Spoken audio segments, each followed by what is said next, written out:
So welcome everyone, my name is Lara Waldman, I'm the Abundance Activator, and I am blessed to welcome you to Tara Love Perry. Tara Love Perry is a very dear friend of mine, an incredibly gifted woman. She's a soul reader and a guide and so many more wonderful things. And I've asked Tara to join us today because we've been looking at what blocks us from receiving more money into our lives. The deep-rooted, sometimes even unconscious patterns that will stop us from welcoming money and all of the good things in life. And Tara has an amazing technique, tool that really helps with this. And she's taught me it and I've been using it and it's fantastic. So I've asked Tara to come and speak to you today and help you with your money blocks and to teach this very lovely, simple to use, very powerful tool to help you begin to clear some of that. So welcome, Tara. Thank you so much for speaking with us today. Thank you, Lara. It's a total pleasure. I'm honored. Oh, lovely. So what do we do? So, when I've been talking about money manifestation, what comes up is all of these really deep-rooted feelings, thoughts, beliefs around why they can't have this money come into their life, or love, or all these beautiful things coming into their life. And I'm wondering, what can we do about it, Tara? Oh my goodness, where to begin? It's such a big package, isn't it? When you open that, what is it that stops us from receiving abundance? And, you work with this all the time, so you know a lot about that. And so I'm just going to give you the step one, and it's like your step one. It's exactly the same. It's relax. Because what we do is when we get upset about something and we panic, and we almost jump out of ourselves. It's like we go into panic and shock and fear. So we're not actually with ourselves. We're not present consciously.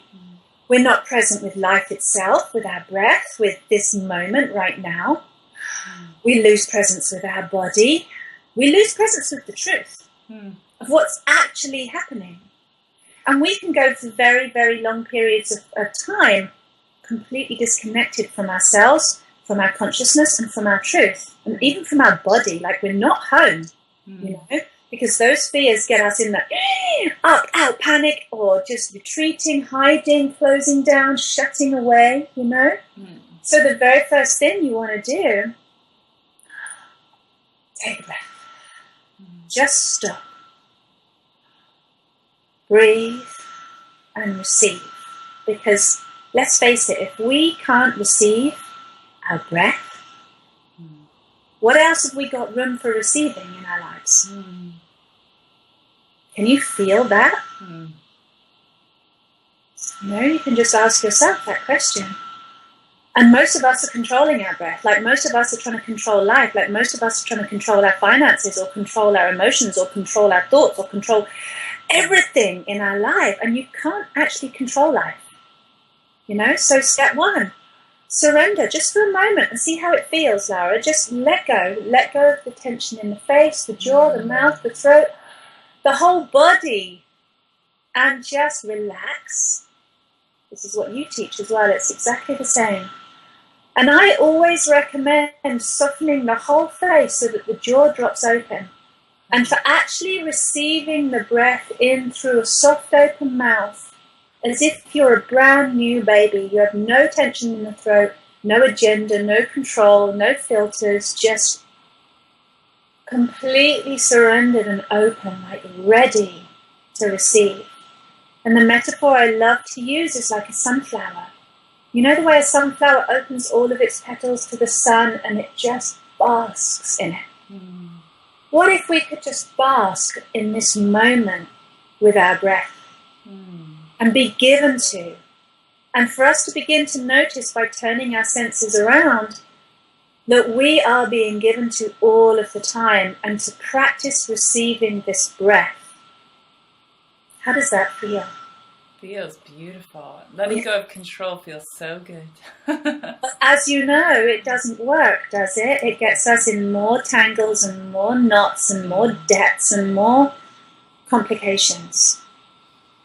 Right? So step one, if you want to make a change, is to stop and to breathe and receive the breath exactly as it is, unconditionally as it's given. We want to be receiving it. Unconditional receiving. And notice how that feels, and it starts to just plug you into this moment, and then you can start to make a conscious choice. Not a panicky all over the place, like abandoned yourself kind of disarrayed kind of choice. This is like, oh, okay, conscious now. I'm with it, I'm present, I'm here, I'm home. And I get my clients to do this, literally bring your hands to yourself, like we're turning our attention this way. And out loud say, hello me. Hello me. And receive your words. Receive your own acknowledgement and recognition. And drink it like a medicine. Take it in. And say, thank you for being here, me. Thank you for being here, me. Right now. Right now. In this moment. In this moment.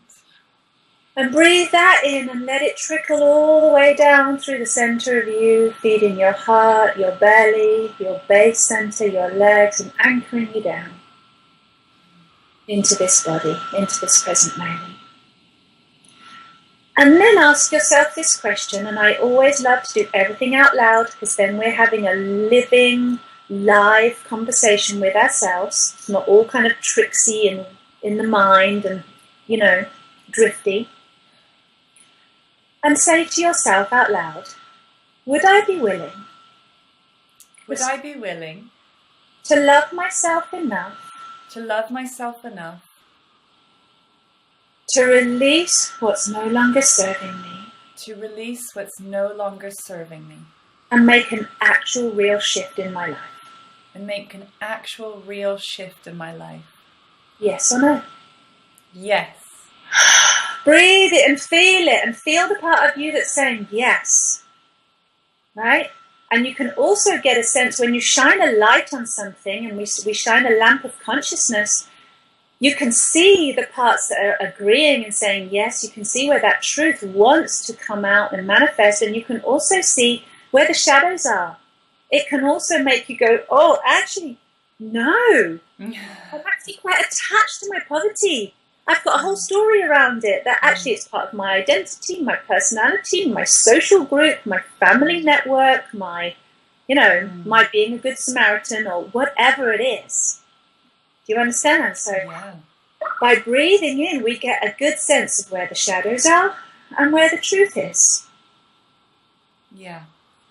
Which is perfect. And if you're ready to choose, okay, would you be willing to love yourself enough to go and look at those shadowy parts? Yes. Is it worth making a transformation there? Absolutely, yes. Absolutely, right? So then we would actually go and acknowledge, we would look at the problem. And this is where a lot of people get stuck, because we don't want to look at the problem. We want to avoid it and kind of wallpaper over it and decorate over it and say lots of affirmations over the top of it.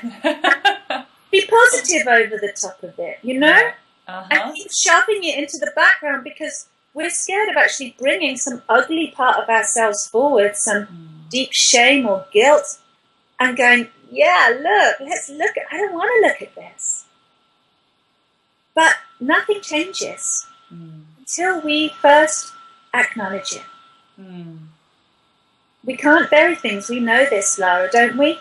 How many generations before us? Like, I come from my family was poor, their families were poor, and their families were poor. I have quite a long family history of poverty. And I can look and see how many people before me have buried these issues of wealth and greed and money and shame. And I could count quite a lot. So I can ask myself, well, is burying it and forgetting about it and covering it over and pretending it's not there or it doesn't matter, does that work? No. For me, it doesn't. Being the one that inherits all of this, and I go to be honest, no, it sucks. Now I can make a decision again, right? Which is my second step, is that decision making. Would I be willing to love myself enough and love my children enough and my future generations enough to actually make a change here in my life now and stop burying and look at it and actually do what's needed to transform the situation so that my kids don't inherit what I haven't been able to deal with? Lovely. Yeah? Yeah. Take a deep breath. How does that feel? Yeah, it feels great. And I'm aware of all of the, the sort of blocks and stuff coming up in my heart I'm feeling at the moment as well as you're speaking. Oh, yeah? Mm. Mm. Would you be willing to just tenderly bring one up so that we can have a look? Absolutely. So there's a thing about feeling alone, and I think one of my core wounds has been feeling alone and also feeling unlovable. So there's somehow that I've been kind of, I'm like the outcast. And if I follow my heart, there's something about being alone and also this pain of being unloved or feeling unlovable. Okay. Oh, let's just breathe that in. You know, we want to get a sense of that. It's not just a logical thing that you've put out. It's not just like a one-dimensional, two-dimensional thing. There's feelings in that. There's aspects to it. It's got a shape and a size and a, so we want to use our senses just to tune in on that. And I want you, Lara, to wherever it is in your body that you could hold that alone, unlovable feeling. Yeah? And really almost like drink it in, breathe it in, get a sense of it. The way that you would, smell a rose or smell the coffee or, to understand more about it and to get a sense of it, almost breathing yourself in really gently and sweetly with that curiosity. And using your own ability to empathize and have compassion, take a lovely, soothing, deep breath into the middle of this feeling. Like diving right in with the breath and saying, okay, let's breathe. And I recommend doing that again with the mouth open because it bypasses the logical thinking and the protective brain. And we let the air stream go straight into the middle of the feeling. And I'd like you please to say out loud, hello, lonely, unlovable me. Hello, lonely, unlovable me. And breathe yourself in like you've made a meeting. You make contact with your touch, with your inner vision, with your voice, with your empathy, with all of your senses engaged. And the more engaged you are, the more acknowledged you're going to feel. And I'd like you to say to yourself, I am so sorry, me. I am so sorry, me. That you are alone and unlovable. That you are alone and unlovable. And just breathe that in, receiving the words, letting them trickle in like a medicine. How does that feel? Just acknowledging exactly what you feel. It creates space around it. It likes to be acknowledged. How does it feel when you're holding it in your hands like it's a baby or a precious child?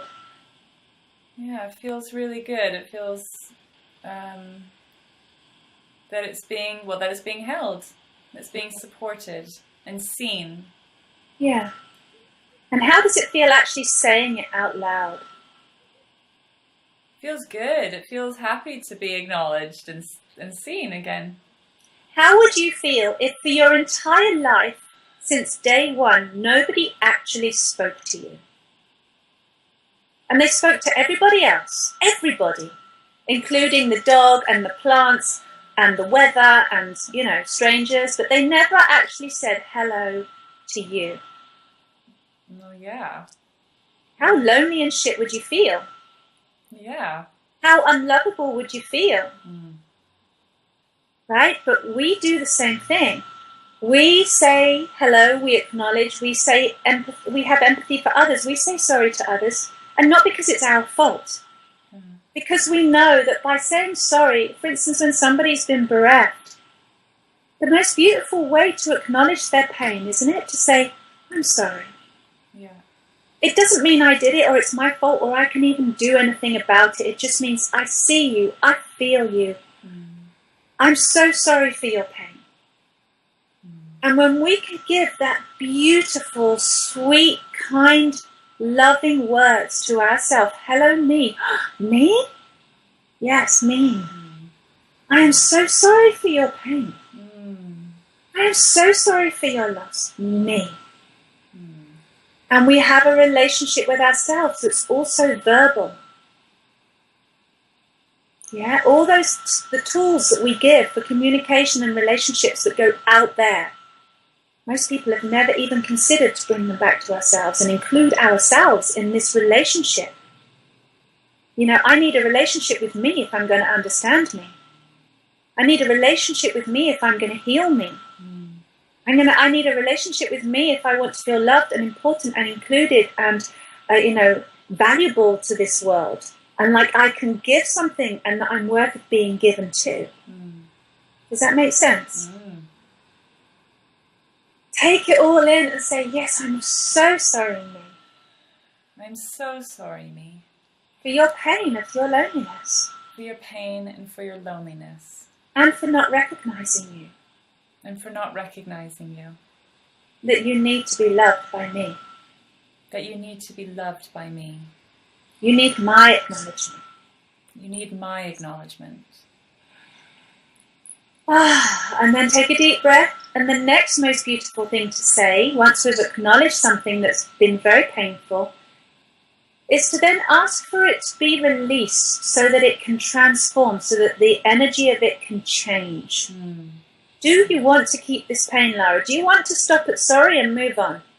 I'd like to transform it, please. We stop at witnessing, don't we? And say, okay, now I've witnessed it. I've seen it. It's true, though. We do. And then it's like, okay, no, the next most kindest, loving thing, if you were willing to love yourself enough, would you release this and have a different experience? Yes. So in that case, you want to bring your hands to yourself again and your breath and your attention and say, please forgive me, me. Please forgive me, me. That you have been lost and lonely. That you have been lost and lonely. And unloved. And unloved. Right? So you're really more deeply even acknowledging and you're asking yourself to forgive these feelings. Please forgive me that you feel like this. Please forgive me, lonely, unloved me. Say that. Please forgive me, lonely, unloved me. That you're lonely and unloved. That you are lonely and unloved. Now breathe that in, see how that tastes. See how that medicine goes down. Right? And because you've asked for something and it starts to leave a space, does it sort of start to open and shift? Yes. Going, okay, forgive, all right. And you want to put back in that place something that is more true to you. So is it true that you're unloved, Lara? No. What's the truth? That I'm deeply loved. And how do you know that? Well, all these people start popping into my head and I feel the love of the universe really powerfully. How about if you went to that lonely place that's unloved, that's been in lack? Right? So for you it's love and loneliness. For some people it's poverty or not worthy or whatever their lack, their pain is. And you really beamed your attention in there and you said, I love you. I love you. I love you, lonely, unloved me. I love you, lonely, unloved me. And breathe it in. Receive it with the breath. Breathe it in and receive and let it sink in. And you can say it again if it feels nice, like a reassurance. I love you. I love you, me. Lonely, unlovable me. I love you, lonely, unlovable me.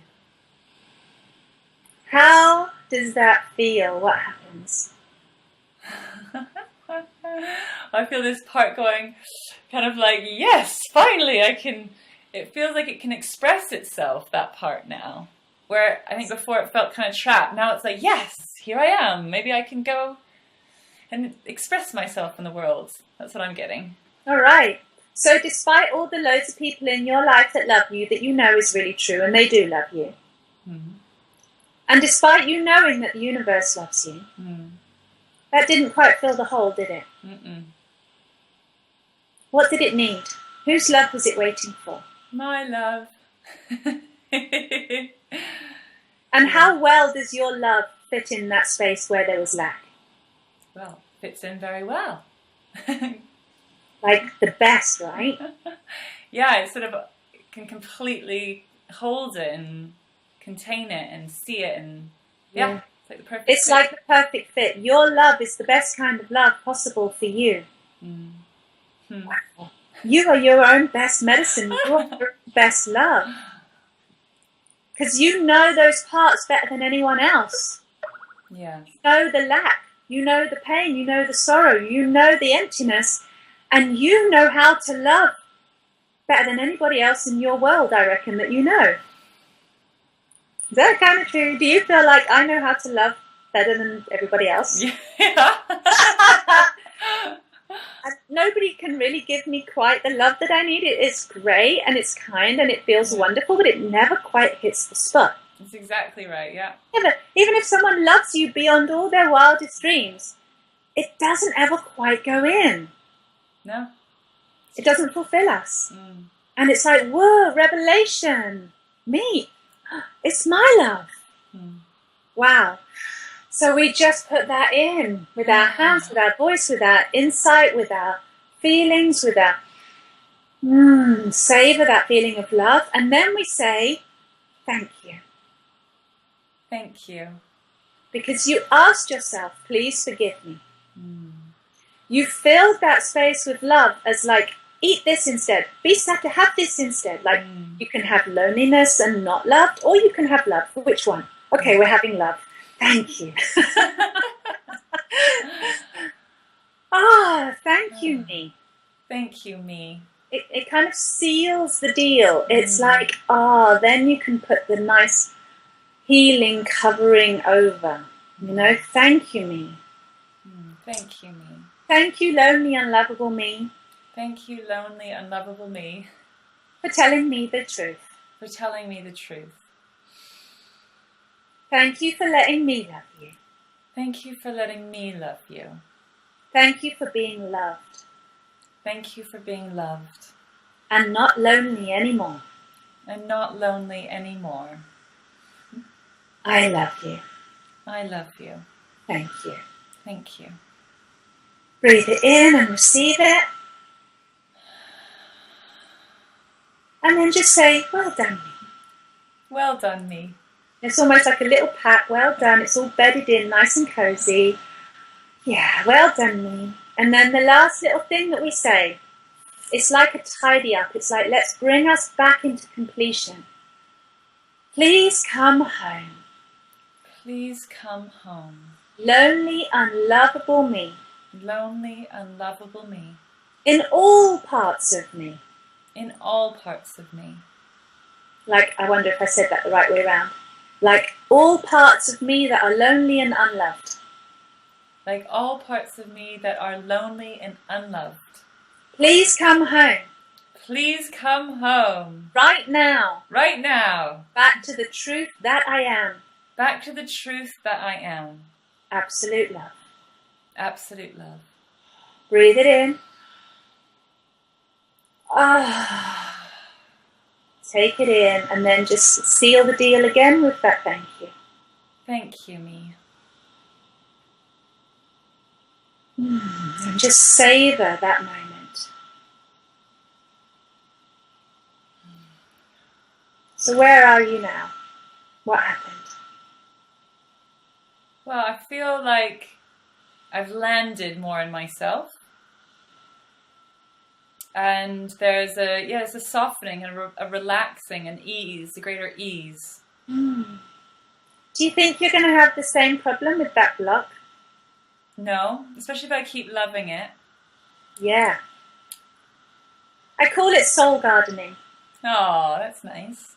You know, it's like all of those parts of the garden what we haven't tended to and it's gone wild and all over the place and messy, and maybe you've got some homeless people have moved in, or some wild creatures have moved in, or the weeds have taken over, or something.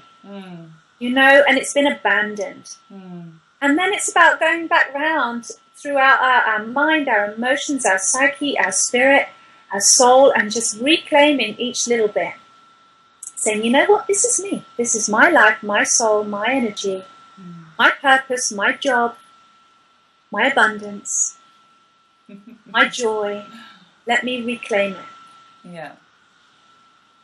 Nice. That's beautiful. Thank you so much for guiding me through that. It's lovely.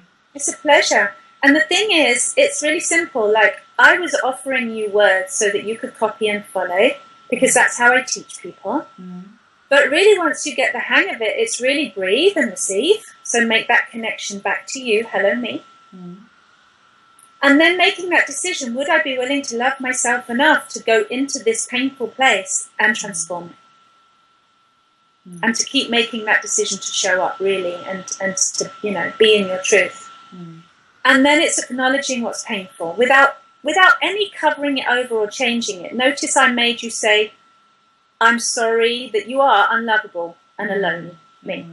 I didn't change it. Because you want to hit right to the painful place. Just with that honesty. So you say, I'm sorry. The releasing, the unhooking, the ability to change the vibrational state is to say, please forgive me.